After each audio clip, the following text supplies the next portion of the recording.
Go to someone who you might find to be more credible. Maybe you'll listen to them in a way that you've been unable to hear it from us. That's true. And we hope for your sakes that you're able to hear it from someone.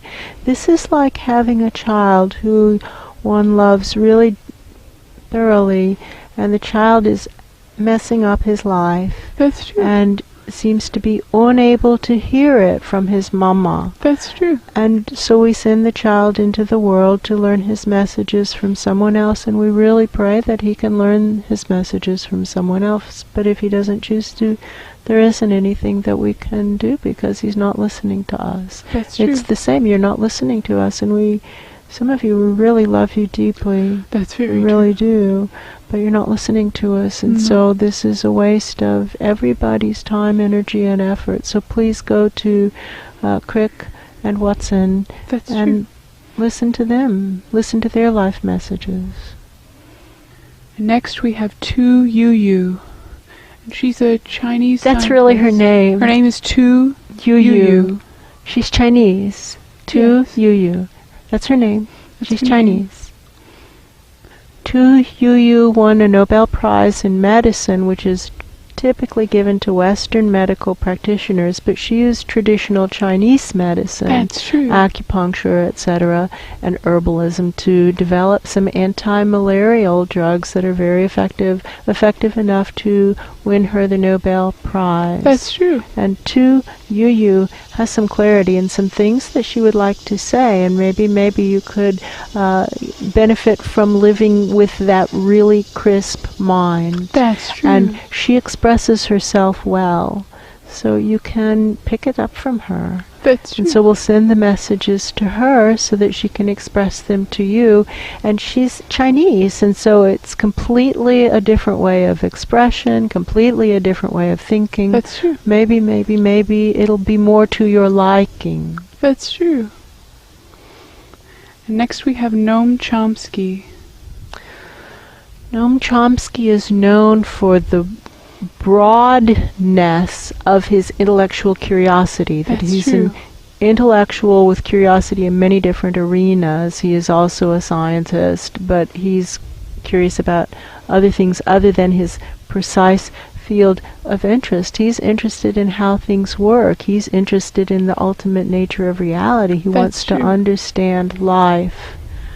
And so possibly in his fertile mind you will find something that clicks. And maybe if we send these messages to Noam Chomsky, the combination of his wondering what's going on and the messages themselves, and of course your beneficial presence, will allow a transformation. That's true. And next we have Shinya Yamanaka. What does he work on? Stem cells. Stem cells. He wants to, you guys might love this because he's trying to figure out how to get the smaller levels of dimensions to serve the larger levels better. And that should be right up your alley. You should love it. You should love it. He's trying to get the cells to serve the bodies better. That's true. It's perfect. It's exactly what you want. So here, we'll send the messages there. And he's brilliant, and he's won some Nobel Prizes. That's true. So he's also acclaimed, presumably is treated with respect, and you would like that. That's true. And then we come to Elizabeth Blackburn. And Elizabeth Blackburn is a molecular biologist who's been focusing on anti-aging. We think she's Australian, and we believe that she's using the phrase anti-aging to mean life extension. Another way of thinking of anti-aging is to think of keeping the life in vibrant health until it's time to go, and then boom, exit gracefully. That's true. Which is what we believe the situation calls for. That's that just stay vibrantly healthy until it's time to exit, and then boom, blow out in a graceful way. That's true. She seems to be focused on keeping the life vibrant and running it as long as possible, which we think in an era where human population increases by 226,000 every single day, that we don't need to be focused on life extension. We think we need to be focused on effective, vibrant living while working to solve the enormous problems of our times. That's true.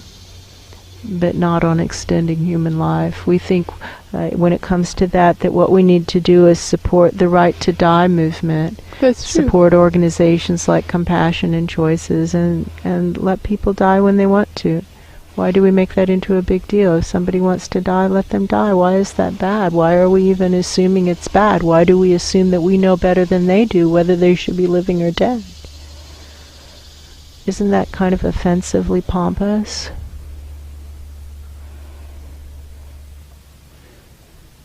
There's a way to clear a room. Yeah, that's true. Here, take the messages with you.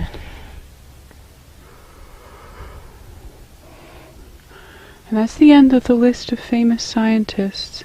And now we come to the tech success stories that are not blatantly evil. Friends, Mark Zuckerberg of Facebook, he's only, I think, 33, something like that.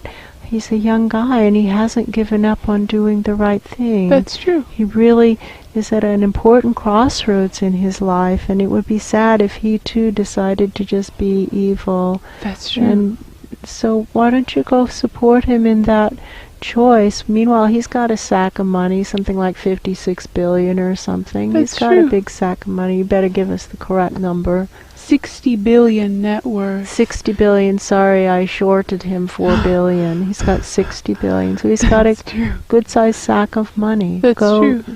He's a young guy, and he's not bad. He seems like you guys would love to be there. That's so true. we'll just send the messages there, and when you arrive, your mail will be waiting for you. He's a good guy. Help him make the right choices, and then in a win-win-win, you'll have access to that life. That's true. And it'll be fair, because you'll have helped him, and he'll have helped you. And now we come to Jeff Bezos of Amazon, and he has $158 billion, billion with a B. Billion with a B, and he thinks that he can buy God. That's and true. Maybe that's true, and the point is he's not a bad guy. He's not true. openly evil. And he, for example, just gave 2 billion with a B, or promised to give 2 billion with a B. It pledged, that's what a pledge is a promise. That's true. To Montessori education in underprivileged neighborhoods, and that's wonderful. That's He's true. a Montessorian. This host life's children both went to Montessori. That's true. For either till 8th grade or That's true. all the way through soup to nuts, graduating from a Montessori high school. That's true. For the other child of this host life. We're a believer in Montessori education. That's true. So is Jeff Bezos. That's true.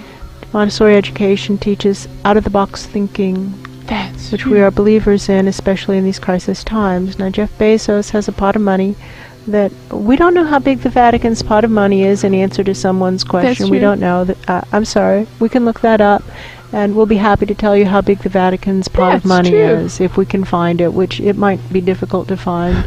We don't know, because they are their own country. Somebody asked why. They're not in the U.S. They're not a not-for-profit 401c3. The Vatican is its own country. It's a country inside a country. That's And true. they make their own laws. You can think of it as a reservation for Charlie. That's true.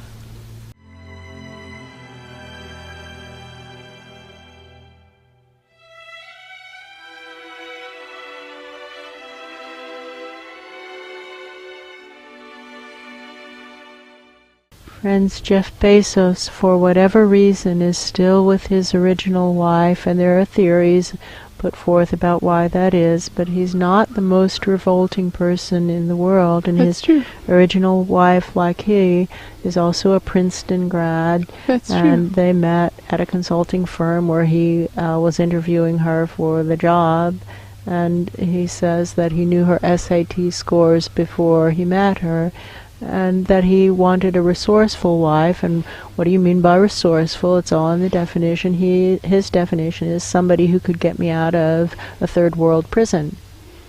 And That's true. that's a good definition of resourcefulness. So that's the kind of support that he has in his life, and he has a big pot of money. That's a nice big Santa sack. That's so true. You could do a lot of good for the world with that size treasury. You could do it. That's true. You could do it. Why don't you go to Jeff Bezos? We're going to send the mail there so that it's waiting for you when you arrive. And now, friends, we're not trying to criticize this. We're not saying that this is proof of bad intent. But that's true. Just before sunset last night, somebody put a big portal right here. That's true. When the portal goes into the back, there is a presumption of intent to hide things. That's true. And it's in the side, and we're also turned around on our life path all the time. So it's possible the person was trying to hit the entry point at the navel. That is possible because That's it's true. at the level of the navel. So it's unclear whether or not it was good intent or bad intent. But we do know that there was another big entry wave, and we invite you to consider the topic on the table right now is that this planet needs a new planetary consciousness. That's you need true. to name a new soul to that job. And if the souls of any of these names on the list appeals to you, then we invite you to go for it. Go for it. Give them the job, and many of them already have the resources. Jeff Bezos has the resources. He's not the worst guy in the world. Why don't you name Jeff Bezos as the planetary consciousness for Earth if you're not going to give the job to Thich Nhat Hanh or the Pope or any of the other presences that we have put forth as opportunities? That's true. And if you're not going to give it to Jeff Bezos, how about Mark Zuckerman? Is it Mark Zuckerberg? Sorry, Zuckerberg. And if you're not going to give it to Jeff Bezos, then how about Mark Zuckerberg? They're not the worst people in the world, and they're not super old. They still have some tread left on their tires. That's true. Whereas many of these scientist people, they don't have the big pot of money. And That's they're true. old. They're old guys, and so don't do that. Give it to somebody with tread on his tires. Do That's it. true. And while we think that a woman would be great, nobody listens to women at all, and women are That's treated true. with great disrespect. That's true. Everywhere that we can find in this planet, in this dimension and beyond, because we've watched how Asha is treated and how Isis is treated, and That's true. women are treated with disrespect. So, of course, shame on you, but meanwhile, don't give a woman the job, because we're in a crisis point here in this country, in this planet, in this dimension. All of those. That's and true. Right now what we need is something that will act quickly, and meanwhile we'll work on the issue of gender bias separately. We're happy to continue working on the issue of gender bias. That's true. We're going to send the mail to Jeff Bezos and Mark Zuckerberg with the hope that you'll pick it up there, and also give them the job. They already have the resources. Just give them the job. They're not bad people. No, they're that's not true. blatantly evil. And everybody else on the Forbes list of most wealthy, they're blatantly evil. Like, they look That's like true. mobsters. That's true. Their attitude is they don't care what's right. They don't care about anything but winning. And that's bad. Whereas these two guys, they still care about at least a little bit about something other than winning. That's true. For whom is the message? And why do you ask?